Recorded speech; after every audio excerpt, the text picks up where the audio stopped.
ఏ కన్ను చూడదనా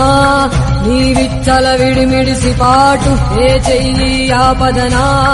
తప్పటడుగే నీ అలవాటు అదృశ్య దృష్టిగా సకల సృష్టి నిన్ను గమనిస్తున్నది లెక్కగట్టి